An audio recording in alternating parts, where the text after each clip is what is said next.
Hello दोस्तों, चलिए इस वीडियो में बात करने वाले हैं केंद्रीय चयन पर एक बिहार पुलिस चालक का जो भर्ती है उसका सेट है रुकमणी पब्लिकेशन का। उसका सेट नंबर 1 और वॉल्यूम नंबर ये 1 है।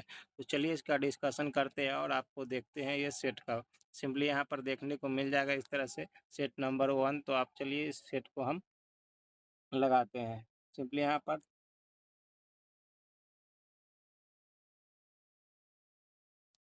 क्वेश्चन नंबर 1 है कि जलियांवाला बाग नरसंहार डैश डैश को हुआ था। कहा गया है कि जलियांवाला बाग नरसंहार डैश डैश में हुआ था। कब हुआ था? तो आपको सिंपली आपका इसका ऑप्शन नंबर आंसर हो जाएगा डी, 13 अप्रैल 1919 को हुआ था। चलिए क्वेश्चन नंबर नेक्स्ट पर चलते हैं। सिंपली इनमें से किसे grand old man of India के नाम से जाना जाता है? इनमें से किसे grand old man of India के नाम से जाना जाता है? तो दादा भाई नौरोजी को ग्रैंड ओल्ड ऑफ इंडिया के नाम से जाना जाता है। Grand old man of India के नाम से जाना जाता है। सिंपली चलिए नेक्स्ट क्वेश्चन पर चलते हैं। हमारे सौरमंडल में कितने गैलेक्सी यानी ग्रह है? गैलेक्सी एक हिस्सा है। हमारे सौरमंडल में कितने गैलेक्सी किसे गैलेक्सी का एक हिस्सा है? हमारे सौरमंडल में किस गैलेक्सी का एक हिस्सा है? तो सिंपली आपको कौन सा है गैलेक्सी का एक हिस्सा?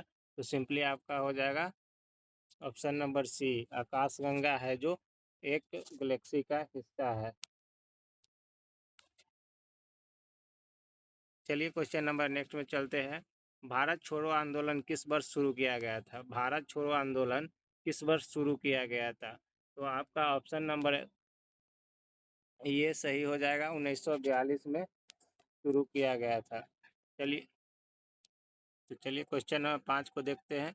भारतीय संविधान का कौन सा अनुच्छेद उपाधियों के अंत एवोल्यूशन ऑफ द टाइटल को सुनिश्चित करता है? भारतीय संविधान का कौन सा अनुच्छेद उपाधियों के अंत यानी एवोल्यूशन टाइटल सुनिश्चित करता है?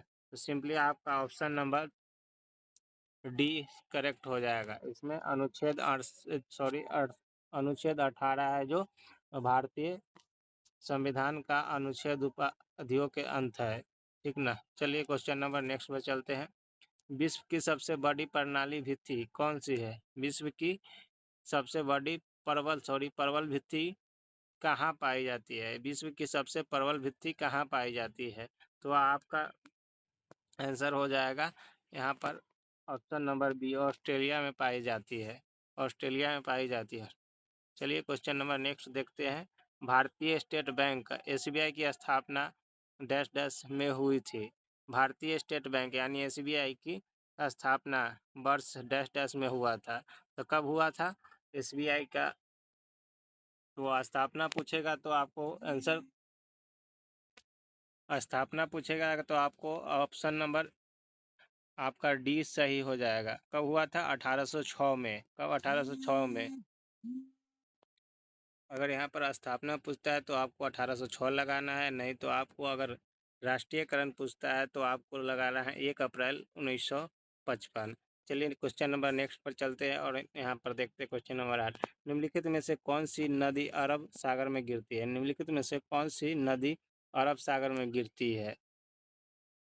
तो यहाँ कौन सी हो जाएगी? ऑप्शन नंबर सी आपका करेक्ट आंसर हो जाएगा। साबरमती नदी है जो अरब सागर में गिरती है। क्वेश्चन नंबर 9 करते हैं। काली मिट्टी मुख्यतः इनमें से किस राज्य में पाई जाती है? काली मिट्टी मुख्यतः इनमें से किस राज्य में पाई जाती है? तो काली मिट्टी किस राज्य में पाई जाती है? तो सिंपली आपका ऑप्शन नंबर ये सही हो जाएगा, महाराष्ट्र में काली मिट्टी पाई जाती है। कहाँ? महाराष्ट्र में काली मिट्टी पाई जाती है। सिंपली चलिए क्वेश्चन नंबर नेक्स्ट को करते हैं। भारत का राष्ट्रीय पुस्तकालय कहाँ स्थित है? भारत का राष्ट्रीय पुस्तकालय कहाँ स्थित है? तो आपका ऑप्शन हो जाएगा ये सही, कोलकाता में भारत का राष्ट्रीय पुस्तकालय स्थित है। क्वेश्चन नंबर नेक्स्ट देखते हैं।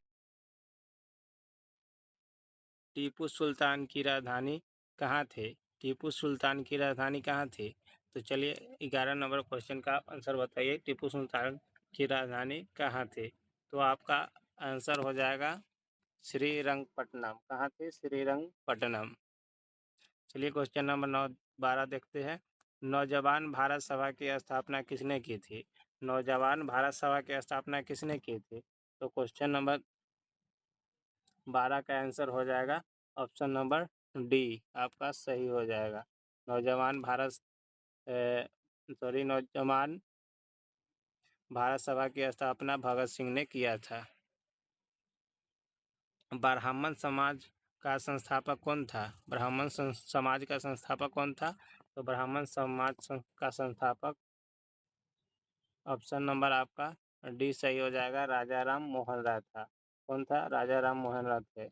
तो सिंपली चलिए क्वेश्चन नंबर नेक्स्ट पर चलते हैं। यहाँ पर सेंटियागो राजधानी है। सेंटियागो किसकी राजधानी है? तो 14 नंबर क्वेश्चन का ऑप्शन नंबर आपका ये हो जाएगा, चिली का राजधानी सेंटियागो है। सेंटियागो किसकी राजधानी है? चिली का राजधानी सेंटियागो है। यहाँ पर चलिए 15 नंबर क्वेश्चन देखते हैं। भूकंप की प्रबलता मापी जाती है। यहाँ पर भूकंप की प्रबलता मापी जाती है। भूकंप की प्रबलता मापी जाती है रिएक्टर मापनीय द्वारा। किससे मापा जाता है? रिएक्टर मापनी द्वारा। रिएक्टर मापनी द्वारा भूकंप की प्रबलता मापी जाती है। और बोलेगा कि भूकंप का अध्ययन क्या कहलाता है? तो भूकंप का अध्ययन कहलाता है सिस्मोलॉजी। भूकंप का क्या अध्ययन क्या कहलाता है? सिस्मोलॉजी। चलिए क्वेश्चन नंबर नेक्स्ट पर चलते हैं।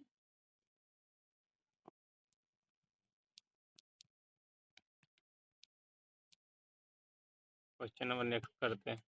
क्या कहता है? श्रीलंका की राजधानी कहाँ है? श्रीलंका का राजधानी कहाँ है? तो श्रीलंका का राजधानी आपका हो जाएगा ए, कहाँ? श्रीवर्धनपुरा कोट्टे है, जो कि कोट्टे भी कहीं रहता है, श्रीवर्धनपुरा भी आपको देखने को मिलेगा। तो आपको लगा देना है श्रीवर्धनपुरा, ऑप्शन नंबर ए।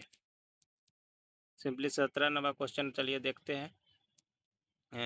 ब्राज़ील की मुद्रा है। ब्राज़ील का मुद्रा कौन सा है? ब्राज़ील का मुद्रा आपको देखने को मिल जाएगा। ब्राज़ील का मुद्रा कौन सा है? रियाल है। ये रियल या एक रियाल, दो में आपको कन्फ्यूजन हो जाएगा। तो आपको सिंपली यहाँ देना है ऑप्शन नंबर बी, आपका सही हो जाएगा, रियाल है।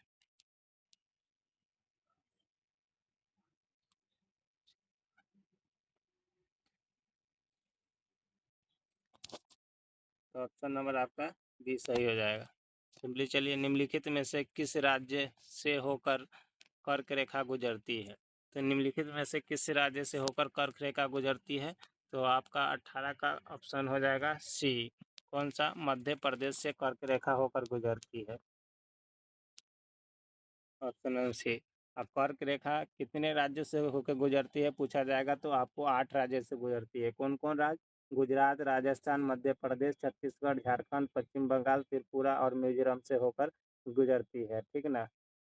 और 23.5 डिग्री उत्तरी अक्षांश से कर्क रेखा कहा जाता है, और 82.5 डिग्री को पूर्वी देशांतर रेखा ही कहा जाता है। चलिए सिंपली नेक्स्ट क्वेश्चन पर चलते हैं। हिमालय पर्वत की उत्तरी पर्वतमाला का नाम क्या है? हिमालय पर्वत की उत्तरी पर्वतमाला का नाम क्या है?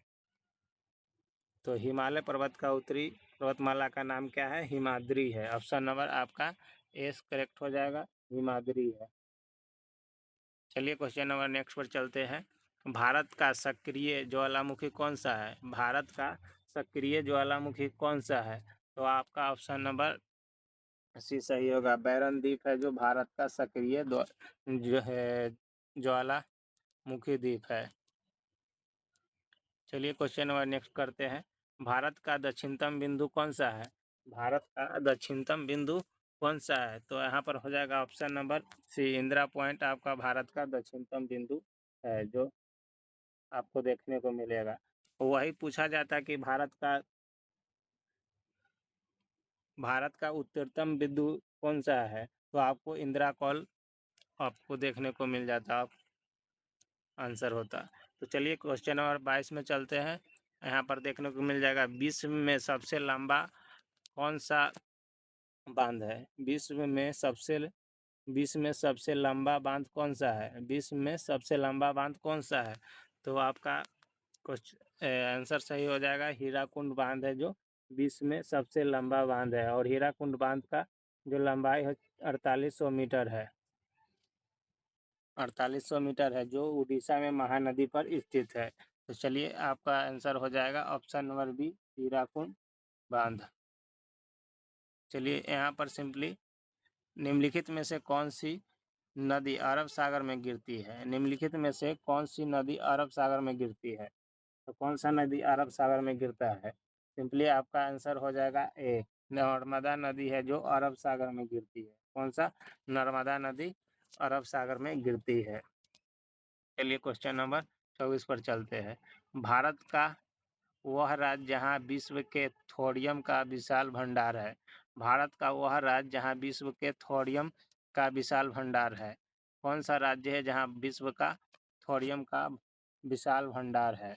तो सिंपली आपका आंसर हो जाएगा ऑप्शन नंबर ए, केरल है जहाँ विश्व का थोरियम का विशाल भंडार पाया जाता है। और और बोलेगा कि थोरियम कितने प्रकार का होता है? तो थोरियम 3 प्रकार का होता है, एल्केनाइट, थोरेनाइट और मोजेनाइट। समझे? तो 3 प्रकार का थोरियम होता है। चलिए क्वेश्चन नंबर नेक्स्ट पर चलते हैं। भारत में चाय उत्पादन में प्रथम स्थान किस राज्य का है? भारत में चाय उत्पादन में प्रथम स्थान किस राज्य का है? तो सिंपली आप ये सब क्वेश्चन जानते ही होंगे। आपका आंसर हो जाएगा ऑप्शन नंबर बी। कौन सा हो जाएगा? असम।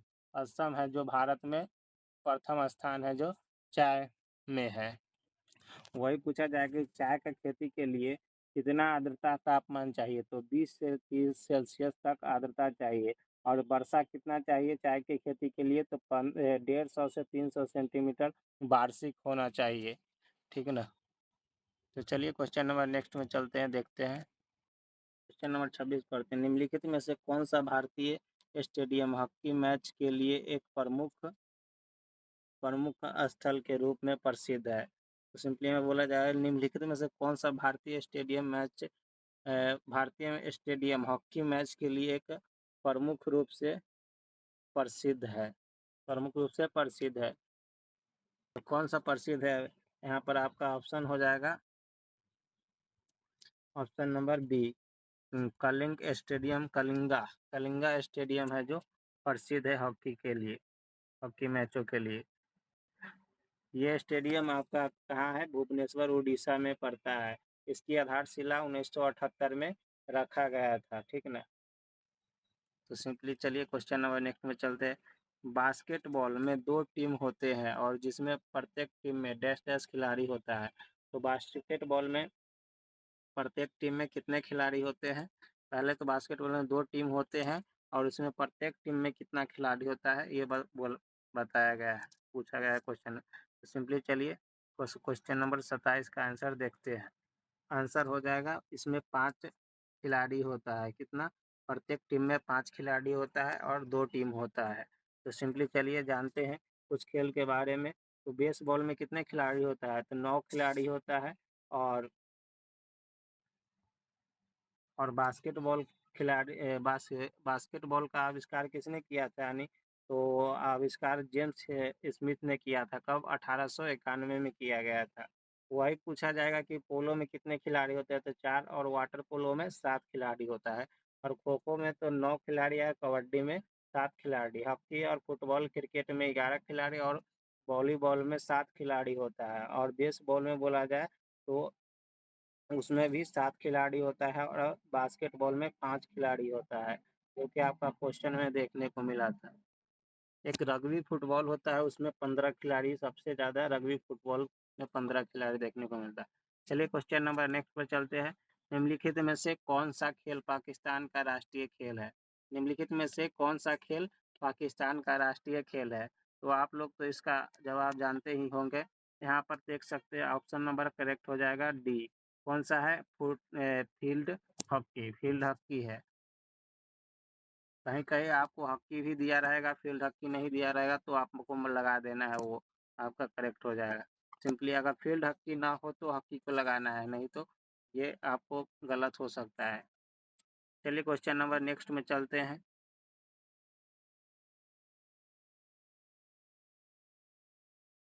क्वेश्चन नंबर नेक्स्ट का बात कर ले तो यहाँ पर देख सकते हैं, बताएगा कि भारतीय संविधान के निम्नलिखित में से किस अनुसूची में समावर्ती सूची दी गई है। किस अनुसूची में, सॉरी दोस्तों अगर कुछ गलत वर्ड निकला होगा तो चलिए, यहाँ बताया गया है कि भारतीय संविधान की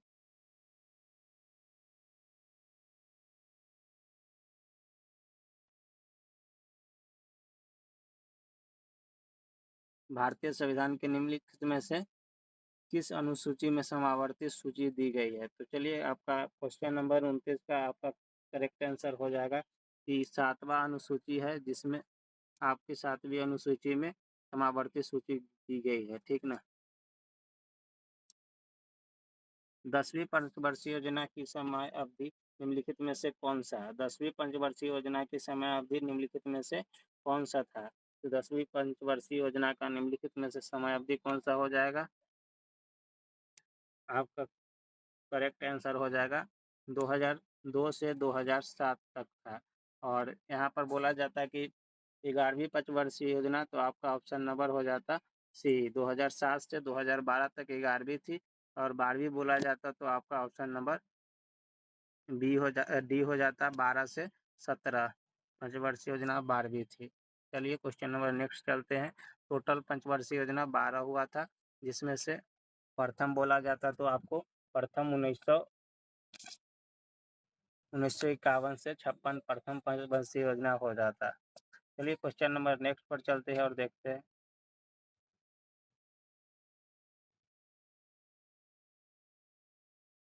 क्वेश्चन नंबर नेक्स्ट हो जाएगा, बिहार का कौन सा पर्व मुख्य रूप से सूर्य देव और उनकी पत्नी उषा को समर्पित है। बिहार का कौन सा पर्व मुख्य रूप से सूर्य देव और उनकी पत्नी उषा को समर्पित है। तो सिंपली यहाँ पर देख सकते हैं, बिहार का कौन सा पर्व है जो उनकी पत्नी और उषा को समर्पित है। तो यहाँ पर हो जाएगा आपका ऑप्शन नंबर सी, छठ पूजा है जो सूर्य देव और उनकी पत्नी उषा को समर्पित है। चलिए क्वेश्चन नंबर नेक्स्ट पर चलते हैं। विश्व प्रसिद्ध मधुबनी चित्रकला का संबंध, विश्व प्रसिद्ध मधुबनी चित्रकला का संबंध बिहार के किस क्षेत्र से है। प्रसिद्ध मधुबनी चित्रकला का संबंध बिहार के किस क्षेत्र से है।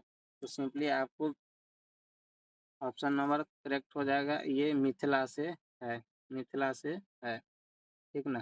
चलिए क्वेश्चन नंबर नेक्स्ट चलते हैं। विदेशियों विदेशिया लोकनायक शैली लोकनाटक शैली के प्रवर्तक कौन माने जाते हैं। विदेशिया लोकनाटक शैली के प्रवर्तक कौन माने जाते हैं। तो आपका ऑप्शन नंबर करेक्ट हो जाएगा, ये भिखारी ठाकुर को विदेशिया लोक नाट्य शैली के प्रवर्तक माने जाते हैं। चलिए नेक्स्ट क्वेश्चन पर चलते हैं। बिहार का कौन सा व्यंजन विश्व भर में प्रसिद्ध है। बिहार का कौन सा व्यंजन विश्व भर में प्रसिद्ध है। तो आप लोग तो जानते ही होंगे, बिहार का जो लिट्टी चोखा है जो विश्व में प्रसिद्ध है, ठीक ना। चलिए नेक्स्ट चलते हैं। एशिया का सबसे बड़ा पशु मेला सोनपुर मेला किस नदी के तट पर लगता है। एशिया का सबसे बड़ा पशु मेला सोनपुर मेला किस नदी के तट पर लगता है। तो ये गंडक नदी के तट पर लगता है। ऑप्शन नंबर आपका सी हो जाएगा आंसर, ठीक ना। तो चलिए नेक्स्ट क्वेश्चन को करते हैं। सर्वनीय सर्व सर्वनीय सर्वनीय रेंज से नीचे सर्वनीय रेंज से नीचे आवृत्ति के साथ ध्वनि तरंगों को कहा जाता है। सर्वनीय रेंज से नीचे आवृत्ति के साथ आवृत्तियों के साथ ध्वनि तरंग को कहा जाता है। सर्वनीय रेंज से नीचे आवृत्तियों के साथ ध्वनि तरंग को कहा जाता है। तो क्या कहा जाता है। तो आपका ऑप्शन नंबर डी सही हो जाएगा, इंफ्रासोनिक कहा जाता है। क्या कहा जाता है, इंफ्रासोनिक कहा जाता है, इंफ्रासोनिक कहा जाता है। चलिए क्वेश्चन नंबर नेक्स्ट चलते हैं। 5 से 8% एसिटिक एसिड को कहा जाता है। 5 से 8% एसिटिक एसिड को कहा जाता है। क्या कहा जाता है। तो 5 से 8% एसिटिक एसिड को सिरका कहा जाता है। क्या कहा जाता है, सिरका कहा जाता है। चलिए क्वेश्चन नंबर नेक्स्ट में चलते हैं। क्या है, एक कंप्यूटर प्रोग्राम जो सोर्स कोड को ऑब्जेक्ट कोड में बदलता है उसे क्या कहा जाता है? एक कंप्यूटर प्रोग्राम जो सोर्स कोड को ऑब्जेक्ट कोड में बदल देता है उसे क्या कहा जाता है? तो उसे कहा जाता है कंपाइलर। क्या कहा जाता है? कंपाइलर है जो सोर्स कोड को ऑब्जेक्ट कोड में बदल देता है। तो ऑप्शन नंबर आपका सी हो जाएगा, ये कंपाइलर कहा जाता है। ठीक ना? तो चलिए क्वेश्चन नंबर नेक्स्ट चलते हैं। निम्नलिखित में से कौन एनेलिडा वर्ग से संबंधित नहीं है? एनिलिडा वर्ग से संबंधित नहीं है तो कौन सा हो जाएगा जो एनिलिडा वर्ग से संबंधित नहीं है? तो आपका ऑप्शन नंबर ए हो जाएगा जो एस्केरिया। एस्केरिया है जो एनिलिडा वर्ग से संबंधित नहीं है। कौन सा? एस्केरिया। केचुआ और नेरिस और जोक है जो एनिलिडा वर्ग से संबंधित है। ठीक ना? चलिए नेक्स्ट क्वेश्चन चलते हैं। रेगिस्तानी पौधों का बाह्य त्वचा पर मोम जैसे पदार्थ की परत पाई जाती है। यह पदार्थ कौन सी है? रेगिस्तानी पौधे का बाह्य त्वचा पर मोम जैसे पदार्थ पदार्थ की परत पाई जाती है। पदार्थ कौन सा है? सिंपली आपका आंसर हो जाएगा बी, क्यूटिन है जो कि एक मोम मोम के समान पदार्थ पाई जाती है। कौन सा है? क्यूटिन। ऑप्शन नंबर बी हो जाएगा।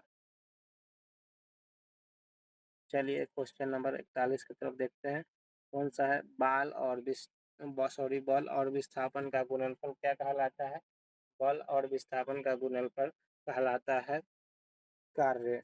बल और विस्थापन का गुणनफल कहलाता है क्या? कार्य। ऑप्शन नंबर सी हो जाएगा। सी हो जाएगा। चलिए, जब एक धातु पानी के साथ अभिक्रिया करता है तो कौन सी गैस निकलती है? जब एक धातु पानी के साथ अभिक्रिया करती है तो कौन सी गैस निकलती है? पानी के साथ अभिक्रिया करने के बाद कौन सी गैस निकलता है? तो यहाँ पर हो जाएगा हाइड्रोजन गैस है जो पानी के साथ अभिक्रिया करने पर निकलता है। Option number B. Option number hydrogen gas हो जाएगा। यहाँ पर चलिए नेक्स्ट क्वेश्चन में चलते हैं। एक वस्तु को एक वस्तु को एक अवतल दर्पण के सामने उसके फोकस बिंदु और वक्रता केंद्र के बीच स्थित एक बिंदु पर रखा गया है। निर्मित होने वाला छवि होगी। एक वस्तु को एक अवतल दर्पण के सामने उसके फोकस बिंदु और वक्रता केंद्र के बीच स्थित एक बिंदु पर रखा गया है। निर्मित होने वाला छवि होगी। कौन सा होगा? तो आपका ऑप्शन नंबर हो जाएगा डी, वास्तविक और उल्टा होगा जो निर्मित होने वाला छवि हो जाएगा। Option number D. निम्नलिखित में से कौन सा प्रकाश संश्लेषण के लिए आवश्यक नहीं है? निम्नलिखित में से कौन सा प्रकाश संश्लेषण के लिए आवश्यक नहीं है? तो यहाँ पर देख सकते हैं क्लोरोफिल है, कार्बन डाइऑक्साइड है और सूर्य का प्रकाश है। तो ऑप्शन आपका हो जाएगा डी। कौन सा? ऑक्सीजन है जो जरूरी नहीं है यानी आवश्यक नहीं है। सिंपली चलिए क्वेश्चन नंबर नेक्स्ट चलते हैं। कंठमाला यानी ग्वाइटर निम्नलिखित में से किसकी कमी के कारण होता है? कंठमाला यानी ग्वाइटर निम्नलिखित में से किसकी कमी के कारण होता है? तो चलिए इसको देख लेते हैं। यानी आपका ऑप्शन नंबर सही हो जाएगा बी, आयोडीन के कमी से ये ग्वाइटर यानी कंठमाला होता है। ठीक ना? चलिए निम्नलिखित में से नेक्स्ट क्वेश्चन पर चलते हैं। प्रोफेसर असीम कुमार घोष प्रोफेसर असीम कुमार घोष को किस राज्य का राज्यपाल नियुक्त किया गया है? प्रोफेसर असीम कुमार घोष को किस राज्य का राज्यपाल नियुक्त किया गया है? तो आपका ऑप्शन नंबर करेक्ट हो जाएगा डी। ठीक ना? आपका कहाँ किया गया है? हरियाणा का राज्यपाल नियुक्त किया गया है। वही बात कर ले तो आपको चलिए क्वेश्चन नंबर नेक्स्ट को करते हैं। सभी का 18 जुलाई 2025 को बिहार सरकार ने कब से राज्य के उपभोक्ताओं को 125 यूनिट तक मुफ्त बिजली देने की घोषणा की गई है? मतलब बोला जा रहा है 18 जुलाई 2025 को बिहार सरकार ने कब से राज्य के उपभोक्ता को 125 यूनिट तक मुफ्त बिजली देने की घोषणा की गई है? तो कब से की गई है? आप लोग तो इस क्वेश्चन का आंसर बहुत अच्छा से जानते होंगे। ऑप्शन नंबर बी, 1 अगस्त से जो है आपका बिजली 125 यूनिट बिहार सरकार आपको फ्री देगा कोई बिना शुल्क के साथ। तो सिंपली यहाँ पर 1 अगस्त आपका ऑप्शन नंबर बी हो जाएगा। 2025। चलिए तो सिंपली यहाँ पर नेक्स्ट क्वेश्चन में चलते हैं।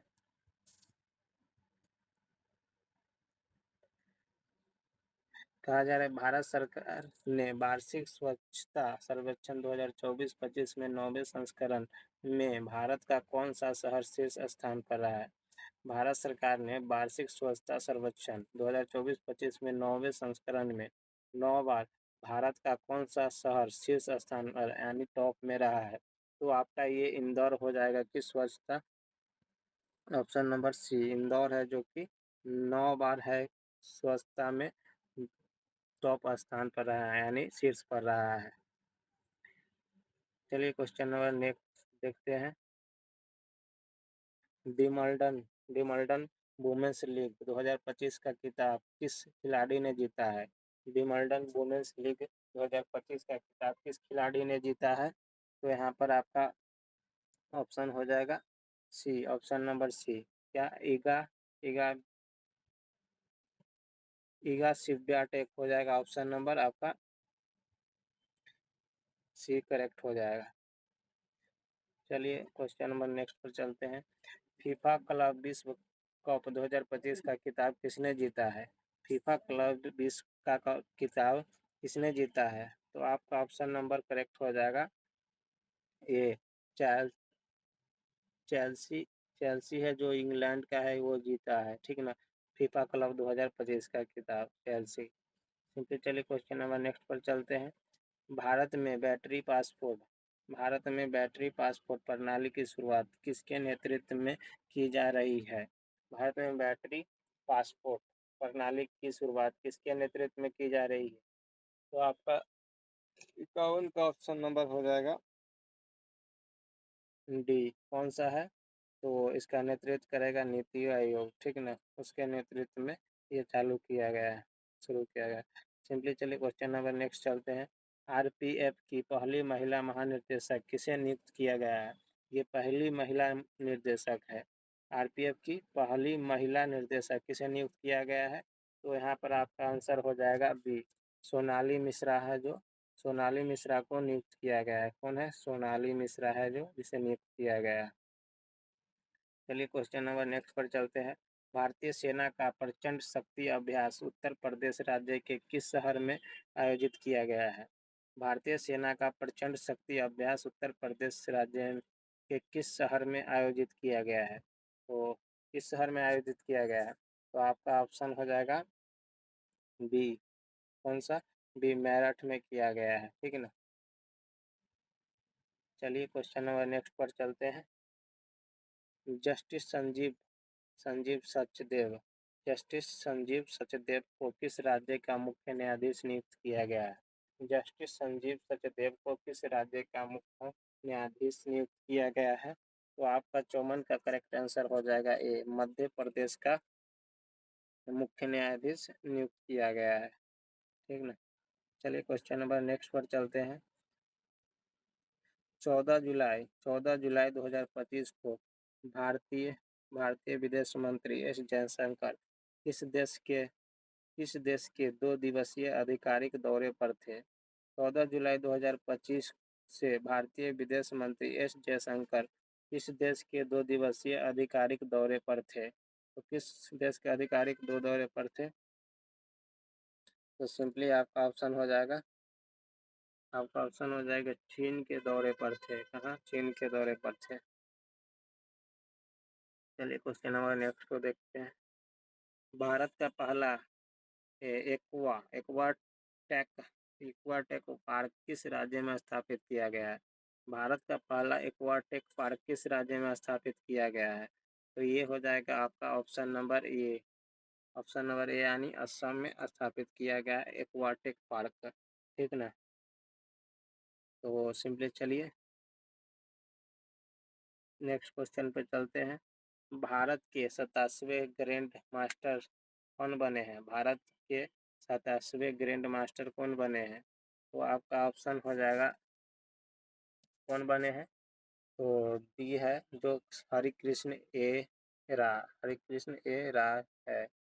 हरिकृष्ण ए राय, ऑप्शन नंबर डी हो जाएगा। चलिए नेक्स्ट चलते हैं। संयुक्त राष्ट्र जनसंख्या पुरस्कार 2025 से किसे सम्मानित किया गया है? संयुक्त राष्ट्र जनसंख्या पुरस्कार 2025 से किसे सम्मानित किया गया है? तो आपका ऑप्शन नंबर बी हो जाएगा, वर्षा वर्षा देश पांडे को। किसे सम्मानित किया गया है? वर्षा देश पांडे को। चलिए क्वेश्चन नंबर नेक्स्ट पर चलते हैं। Cruise Bharat mission, cruise Bharat mission का नेतृत्व करने वाला पहला राज्य कौन बन गया है? तो क्रूज भारत मिशन का नेतृत्व करने वाला पहला राज्य कौन बन गया है? तो आपका ऑप्शन हो जाएगा बी, गुजरात है जो पहला राज्य बन गया है। चलिए नेक्स्ट नंबर क्वेश्चन पर चलते हैं। हाल ही में किस राज्य में युवा को सशक्त और सक्षम बनाने के लिए पहली बार युवा आयोग का गठन किया गया है? हाल ही में किस राज्य में युवा को सशक्त और सक्षम बनाने के लिए पहली बार युवा आयोग का गठन किया गया है? तो कौन सा राज्य में किया गया है? तो ये बिहार, आपका ऑप्शन नंबर करेक्ट सी हो जाएगा, बिहार में किया गया है। ठीक है, चलिए अब आपका जो 61 से क्वेश्चन है वो मोटर अधिनियम 1988 के तहत आपको क्वेश्चन देखने को मिल जाएगा और केंद्रीय मोटर अधिनियम 1989 के अनुसार देखने को मिल जाएगा। ठीक है, तो चलिए आपको मोटर परिवहन पर क्वेश्चन यहाँ से 61 से स्टार्ट हो जाएगा। भारत में बिना गियर वाली मोटरसाइकिल यानी 50 सीसी तक चलाने का लाइसेंस प्राप्त करने के लिए न्यूनतम आयु क्या है? आपका बिना बिना गियर वाला और 50 सीसी से कम का लाइसेंस प्राप्त करने के लिए आपका न्यूनतम एज होना चाहिए आपका 16 वर्ष। आपका ऑप्शन नंबर बी सही हो जाएगा, 16 वर्ष होना चाहिए। चलिए क्वेश्चन नंबर नेक्स्ट को देखते हैं। क्वेश्चन नंबर 62 से यहाँ पर चलते देखते हैं। कच्ची कहा जा रहा है कि यदि आप ड्राइविंग लाइसेंस खो जाता है, यदि आपका ड्राइविंग लाइसेंस खो जाता है तो आपको सबसे पहले क्या कदम उठाना चाहिए? तो आपको सबसे पहले क्या कदम उठाना चाहिए? इसका ऑप्शन हो जाएगा, पहले आपको पुलिस स्टेशन में प्राथमिक यानी एफआईआर दर्ज करनी चाहिए और फिर डुप्लीकेट लाइसेंस के लिए आवेदन करना चाहिए। ऑप्शन नंबर बी आपका करेक्ट आंसर हो जाएगा। ठीक है, चलिए पुराना यानी सेकेंड हैंड वाहन खरीदने के बाद खरीदार को कितने दिन के भीतर अपने नाम पर स्वामित्व हस्तांतरण यानी ऑनरशिप ट्रांसफर के लिए आरटीओ में आवेदन करना अनिवार्य है? तो कितना, जैसे आप किसी से सेकेंड हैंड बाइक खरीद रहे हैं तो आपको अपने नाम पर कितने दिन के भीतर करा लेना है, नहीं तो ये गैर कानूनी के अंदर आ जाएगा। तो सिंपली आपका ऑप्शन हो जाएगा 14 दिन के अंदर आपको अपने नाम पर ये गाड़ी को ट्रांसफ़र करा लेना है। ठीक है ना, सिंपली चलिए नेक्स्ट क्वेश्चन को देखते हैं। एक नई निजी कार या मोटरसाइकिल के पंजीकरण प्रमाण पत्र यानी आरसी रजिस्ट्रेशन सर्टिफिकेट जिसे कहा जाता है कि वैधता शुरू में कितनी कितनी होती है? तो आरसी के शुरू में वैधता कितनी होती है, ये वो आपका क्वेश्चन है। तो सिंपली आपका ऑप्शन नंबर सी हो जाएगा, 15 साल है जो आरसी की वैधता होती है। ठीक ना, चलिए क्वेश्चन नंबर नेक्स्ट चलते हैं। वैध तृतीय पक्ष यानी थर्ड पार्टी बीमा पॉलिसी के बिना वाहन चलाने पर मोटर वाहन अधिनियम के तहत क्या दंड है? तो मतलब आप बिना थर्ड पार्टी यानी बिना इंश्योरेंस पॉलिसी के आप गाड़ी चलाते हैं तो क्या दंड है, वो 65 नंबर क्वेश्चन में बोला गया है। तो आपका ऑप्शन नंबर बी हो जाएगा कि 3 महीने जुर्माना और 3 महीने तक का कारावास या दोनों हो सकता है। ठीक ना, तो यहाँ पर देख सकते हैं किस स्थिति में, क्वेश्चन नंबर 66, किस स्थिति में ड्राइविंग लाइसेंस के लिए मेडिकल सर्टिफिकेट फॉर्म 1A जमा करना अनिवार्य है? तो आपको यह बताया जाए किस स्थिति में ड्राइविंग लाइसेंस के लिए मेडिकल सर्टिफिकेट फॉर्म 1A जमा करना अनिवार्य है? तो आपका ऑप्शन नंबर सी हो जाएगा। अगर परिवहन कमर्शियल वाहन के लाइसेंस के लिए या 40 वर्ष से अधिक आयु के आवेदक द्वारा लाइसेंस के नवीकरण यानी रिन्यू के लिए आपको जो है ये क्या कहता है, मेडिकल सर्टिफिकेट जमा करने का ज़रूरी पड़ेगा। ठीक है ना, चलिए क्वेश्चन नंबर नेक्स्ट देखते हैं। क्या भारत में कोई व्यक्ति कानूनी रूप से एक ही समय में एक से अधिक ड्राइविंग लाइसेंस रख सकता है? तो आप ठीक है, फिर से क्वेश्चन आपको देख सकते हैं। क्या भारत में कोई व्यक्ति कानूनी रूप से एक ही समय में एक से अधिक ड्राइविंग लाइसेंस रख सकता है? तो आपका इसका आंसर हो जाएगा ना, क्योंकि एक से ज़्यादा लाइसेंस रखना ये कानूनी अपराध है। और आपका आंसर हो जाएगा ऑप्शन नंबर सी, नहीं रख सकता है। नहीं, यह मोटर वाहन अधिनियम 1988 के तहत एक दंडनीय अपराध है, ठीक ना। तो ऑप्शन नंबर आपका सी हो जाएगा। चलिए नेक्स्ट चलते हैं। वाहन वाहन के पंजीकरण के नवीकरण यानी रिन्यूअल ऑफ रजिस्ट्रेशन के लिए आवेदन कब किया जाना चाहिए? तो वाहन के पंजीकरण के नवीकरण यानी रिन्यूअल ऑफ रजिस्ट्रेशन के लिए आवेदन कब किया जाना चाहिए? तो आपका 68 का ऑप्शन नंबर बी हो जाएगा, पंजीकरण के समाप्ति समाप्ति तिथि से 60 दिन से अधिक अधिक पहले नहीं।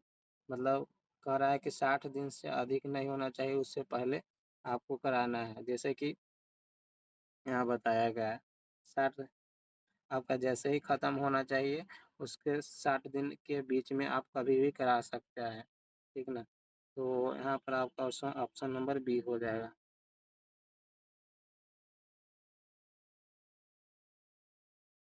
चलिए क्वेश्चन नंबर नेक्स्ट देखते हैं। क्वेश्चन नंबर आपका 69। यातायात पुलिस अधिकारी या परिवहन विभाग के अधिकारियों द्वारा मांगे जाने पर एक ड्राइवर को कौन से दस्तावेज मूल या डिजिटली रूप से प्रस्तुत करना अनिवार्य है? यातायात पुलिस अधिकारियों या परिवहन विभाग के अधिकारी द्वारा मांगे जाने पर ड्राइवर को कौन सा दस्तावेज डिजिटली या मूल रूप से प्रस्तुत करना अनिवार्य है? तो आपका ऑप्शन हो जाएगा बी। कौन सा है? बी। ड्राइविंग लाइसेंस और पंजीकरण प्रमाण पत्र और बीमा प्रमाण पत्र और प्रदूषण नियंत्रण प्रमाण पत्र। आर तो यहाँ पर आपका ऑप्शन नंबर हो जाएगा बी। बी करेक्ट हो जाएगा। चलिए नेक्स्ट क्वेश्चन में चलते हैं।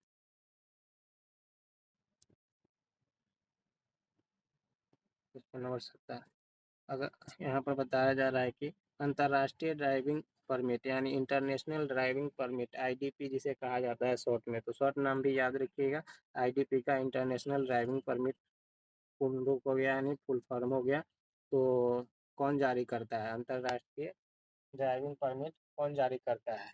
तो यहाँ पर आपका ऑप्शन नंबर 70 का बी हो जाएगा।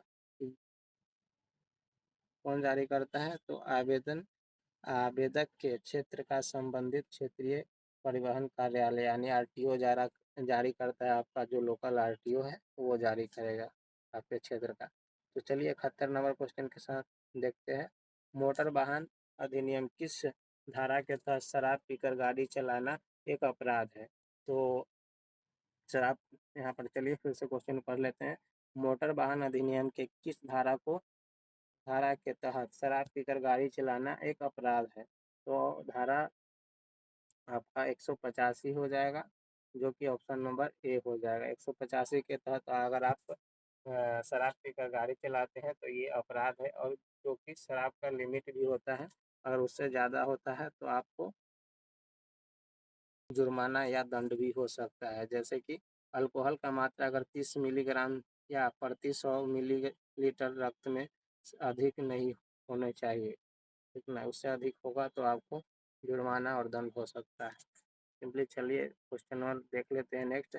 शिक्षार्थी लाइसेंस यानी लर्नर लाइसेंस जारी होने की तारीख से कितनी अवधि के लिए वैध होता है? यानी लर्नर लाइसेंस है जो कितनी अवधि के लिए वैध होता है? तो आपका ऑप्शन नंबर हो जाएगा सी। ये 6 महीना के लिए वैध होता है, और इसके अंदर आपको परमानेंट ड्राइविंग लाइसेंस आपको टेस्ट देकर पास होकर आपको बनवाना पड़ता है, ठीक ना। और चलिए सिंपली क्वेश्चन नंबर नेक्स्ट देख लेते हैं। सड़क पर बनी जेब्रा लाइन किसके लिए होता है? सड़क पर बनी जेब्रा लाइन किसके लिए होता है? तो आपका ऑप्शन नंबर सही हो जाएगा बी। पैदल यात्रियों पैदल यात्रियों के सड़क पार करने के लिए होता है। क्वेश्चन नंबर नेक्स्ट देखते हैं। अष्टकोणीय 8 भुजाओं वाला यातायात संकेत क्या दर्शाता है? अष्टकोणीय 8 भुजाओं वाला यातायात संकेत क्या दर्शाता है? तो आपको स्टॉप यानी रुकने के लिए, रुके के लिए आपका ये संदेश जो अष्टकोणीय भुजा वाला संकेत है वो दर्शाता है।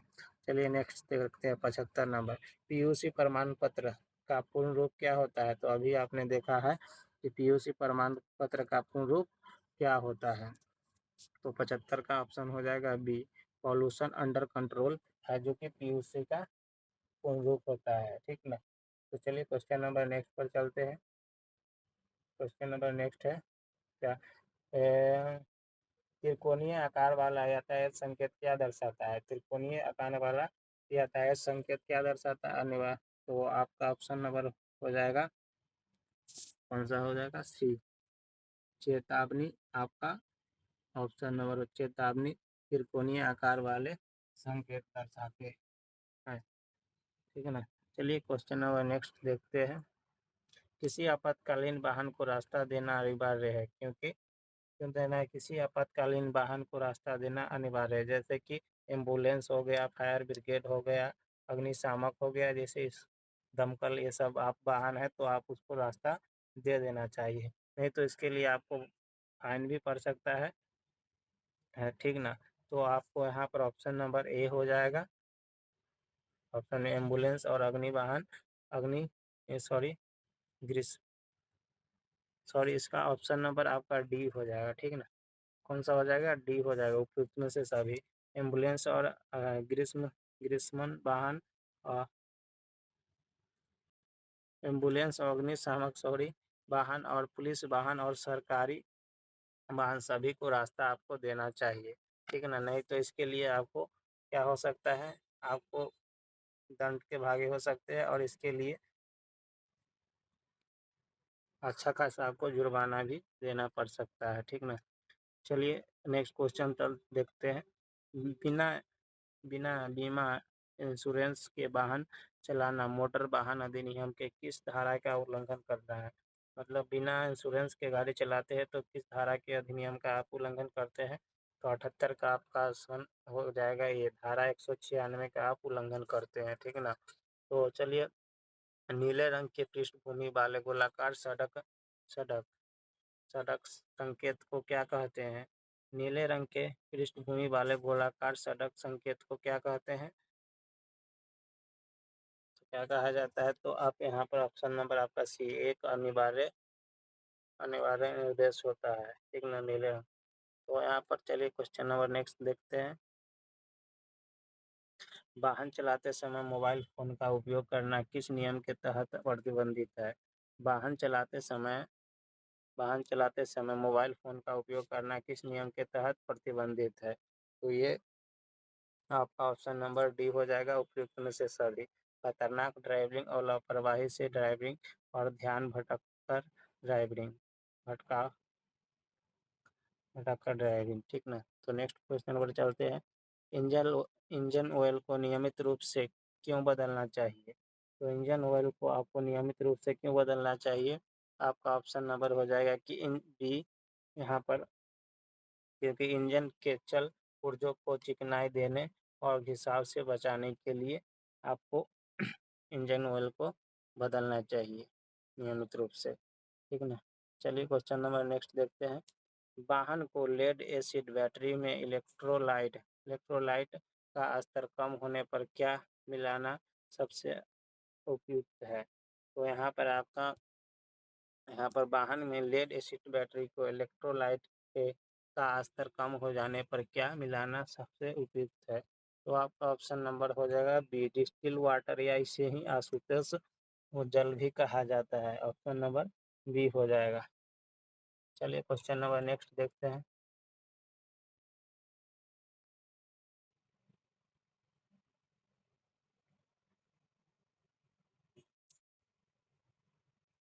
कहा जा रहा है कि यदि ब्रेक पेडल दबाने पर स्पंजी या नरम महसूस होता है तो इसका सबसे संभावित कारण क्या हो सकता है?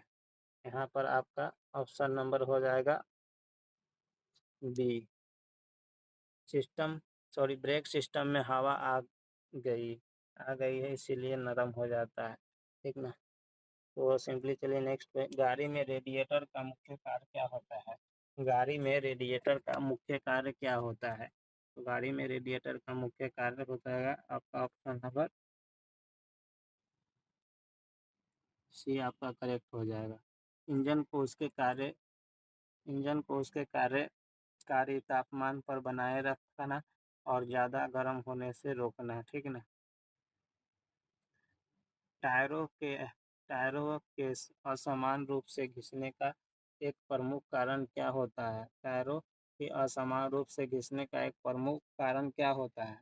तो आपका क्वेश्चन नंबर 85 का आंसर हो जाएगा ए, ठीक ना। व्हील अलाइनमेंट का सही न होना, ये टायरों का घिसने का कारण होता है, ठीक ना। पेट्रोल पंप में स्पार्क प्लग का क्या काम होता है? पेट्रोल इंजन में स्पार्क प्लग का क्या काम होता है? तो यहाँ पर आपका ऑप्शन नंबर हो जाएगा बी 86। सिलेंडर के अंदर हवा ईंधन को मिश्रण को चिंगारी से प्रज्वलित करना, ठीक ना। तो चलिए नेक्स्ट क्वेश्चन को देखते हैं। वाहन में क्लच का मुख्य उद्देश्य क्या होता है? वाहन में क्लच का मुख्य उद्देश्य क्या होता है? तो सिंपली आपका ऑप्शन हो जाएगा वाहन में क्लच का मुख्य उद्देश्य कौन सा होता है? आपका ऑप्शन नंबर सी सही हो जाए। इंजन की शक्तियों को गियर बॉक्स से जोड़ना व तोड़ना। इंजन को शक्तियों को गियर बॉक्स से जोड़ना व तोड़ना वाहन में क्लच का मुख्य उद्देश्य होता है, ठीक ना। यदि वाहन का अल्टरनेटर यानी वाहन में अल्टरनेटर का काम करना बंद कर दे तो क्या परिणाम होगा? यदि वाहन में का अल्टरनेटर काम करना बंद कर दे तो क्या परिणाम होगा? तो आपका 88 का ऑप्शन नंबर हो जाएगा सी। कौन सा हो जाएगा? सी। बैटरी चार्ज नहीं होगा, न बैटरी चार्ज नहीं होगी और धीरे धीरे डिस्चार्ज हो जाएगी। चलिए नेक्स्ट क्वेश्चन पर चलते हैं। वाहन में एग्जॉस्ट यानी साइलेंसर से निकलने वाली काले धुएं को क्या संकेत हो सकता है? वाहन में एग्जॉस्ट यानी साइलेंसर से निकलने वाले काले धुएं को क्या संकेत हो सकता है? तो आपका 89 का आंसर हो जाएगा ऑप्शन नंबर सी। इंजन में ईंधन यानी पेट्रोल या डीजल की खपत अधिक हो रही है, इसीलिए। तो ऑप्शन नंबर आपका सी करेक्ट हो जाएगा। व्हील बैलेंसिंग व्हील बैलेंसिंग क्यों करवाई जाती है? व्हील बैलेंसिंग क्यों करवाई जाती है? तो आपको 90 का आंसर हो जाएगा सी। क्योंकि तेजी गति पर स्टीयरिंग व्हील और गाड़ी में होने वाली कंपन को रोकने के लिए व्हील बैलेंसिंग करवाई जाती है, ठीक ना। चलिए क्वेश्चन नंबर नेक्स्ट चलते हैं। इंजन ऑयल का प्राथमिक कार्य क्या होता है? इंजन ऑयल का प्राथमिक कार्य क्या होता है? तो इंजन ऑयल का प्राथमिक कार्य होता है, ऑप्शन नंबर आपका बी सही हो जाएगा। इंजन के चलते पुर्जों को चिकनाई देना यानी लुब्रिकेट लुब्रिकेट और घिसाव कम करना हो जाएगा। चलिए नेक्स्ट क्वेश्चन पर चलते हैं।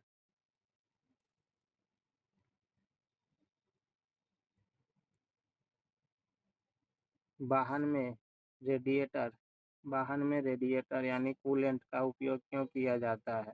वाहन में रेडिएटर यानी कूलेंट का उपयोग क्यों किया जाता है? तो आपका ऑप्शन नंबर हो जाएगा बी सही। क्योंकि इंजन को अत्यधिक गर्म होने यानी ओवरहीटिंग से जमने और दोनों से बचाने के लिए, ठीक ना।